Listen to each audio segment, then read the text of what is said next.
एका बाजूला युरोप आणि दुसऱ्या बाजूला आफ्रिका आणि मध्ये आहे हा ऐतिहासिक दगड किंवा ऐतिहासिक डोंगर, the great rock of Gibraltar. तर नमस्कार मित्रांनो, आज मी तुम्हाला एक गोष्ट सांगणार आहे द ग्रेट रॉक ऑफ जिब्राल्टरची. इसवी सन 711 मध्ये एक मुस्लिम कमांडर उत्तर आफ्रिकेमधून इथं आला होता. इसवी सन 711ची गोष्ट आहे. त्याचं नाव होतं तरिक इब्न झियाद. त्याच्या नावावरून या माउंटनचं नाव पडलं द जिब्राल्टर म्हणून. त्या द रॉक ऑफ जिब्राल्टर नंतर हा जो स्टेट आहे ह्या स्टेटला पण नाव त्याचंच पडलं, द स्टेट ऑफ जिब्राल्टर म्हणून.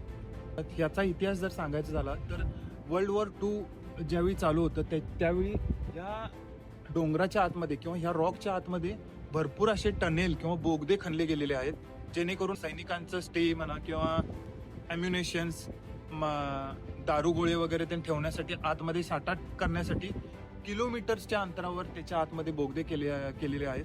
आणि आता पण ते तसेच आहेत, जे पर्यटकांसाठी ते खुले आहेत. त्याचा अजून एक गोष्ट सांगायची झाली तर तो जो कम्प्लीट रॉक आहे तो लाईमस्टोन किंवा चुनखडीपासून बनलेला आहे. याची स्पेशलिटी म्हणजे इथे युरोपमधली भरपूर असे लोक फिरायला येतात आणि इथं वैशिष्ट्य म्हणजे इथे एक विशिष्ट प्रजातीची माकडं राहतात. तर बार्बरी मॅकॅक नावाची जी माकडे आहेत ती खास करून ह्याच ठिकाणी राहतात, म्हणजे त्यांची वस्ती आहे.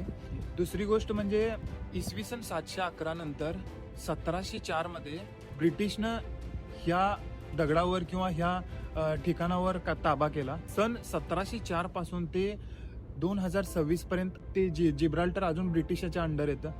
ह्या रॉकच्या वरती, ह्या दगडाच्या वरती जर तुम्ही गेला तर तिथून जे दिसणारं दृश्य आहे ते अविस्मरणीय आहे. जे सनसेट किंवा सनराईज होतं, तुम्हाला दोन किनारे दिसतात, एक तर स्पेनचा आणि दुसरा म्हणजे आफ्रिकेचा.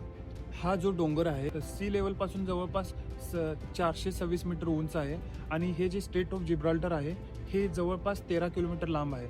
म्हणजे हजारो पटीने ह्या स्टेटमधून जहाजी पास होतात आणि ह्या one of the most important state मानला जातो शिपिंग इंडस्ट्रीमध्ये. शिपिंगमध्ये असल्यामुळं हे जे स्टेट ऑफ जिब्राल्टर आहे हे आम्ही नेहमी पास करत असतो येताना युरोपमध्ये किंवा युरोपमधनं बाहेर जाताना. पण मला आज वाटलं की ही गोष्ट तुमच्यासोबत शेअर करायची. तर मित्रांनो, तुम्हाला जर माझं चॅनल किंवा माझं कंटेंट जर आवडला असेल तर माझ्या चॅनलला फॉलो किंवा लाईक करायला विसरू नका. तर चला भेटूया. धन्यवाद.